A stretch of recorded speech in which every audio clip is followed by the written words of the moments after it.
So I was meeting with a client the other day, and we had just gone through all the trouble of updating her estate planning documents, verifying who she wanted as her powers of attorney, advanced healthcare directives, will, trust. We had talked to the attorney. We had to go back and forth a couple times. We got all set up. Everything was signed. And she asked me, she said, if I'm in an accident, how do the police or the EMTs know who to call? And I realized I have no idea. That's a great question. All of the advanced planning, all of the estate planning in the world isn't going to do you any good if you're unconscious and the hospital can't get a hold of your powers of attorney or your estate planning attorney.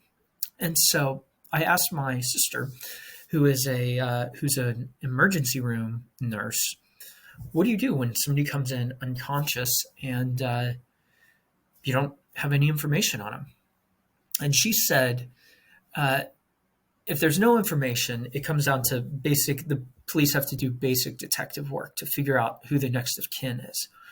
But she told me something she told me what is really helpful for them is when people just take their iPhone or their Android and they set up their medical ID on their phone. And most of you watching this probably know that this is a thing, but I didn't. And so you can just go Google how to set up your medical ID on your iPhone or Android, your smartphone, whatever.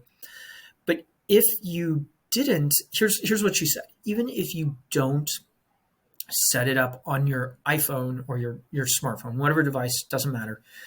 You could still take this list of information, just fill it out on a 3x5 note card and stick it in your purse, in your wallet, in your car, somewhere, so that if you're incapacitated, you're in an accident, the police, the EMTs know who to start calling.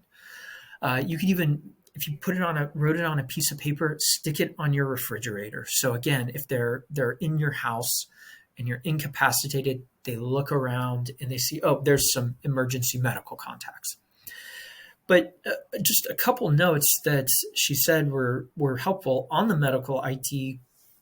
Obviously, there's some standard things you can fill out: emergency contacts, blood type, height, weight, organ donor, things like that. But then she said, like the first question on here says medical conditions. I put none. I don't have any that I know of. She said, even that is better than just leaving it blank. If you say, I don't have any, or I don't have any that I know, that's more helpful than leaving it blank.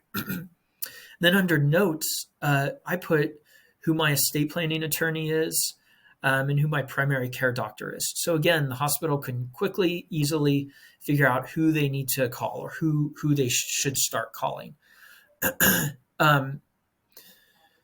The other thing she said is really helpful that they really care about in the emergency room is medications. If you're on any medications, put those in there, especially blood thinners. Blood thinners are one of the ones they care about the most. So, and then obviously emergency contacts. So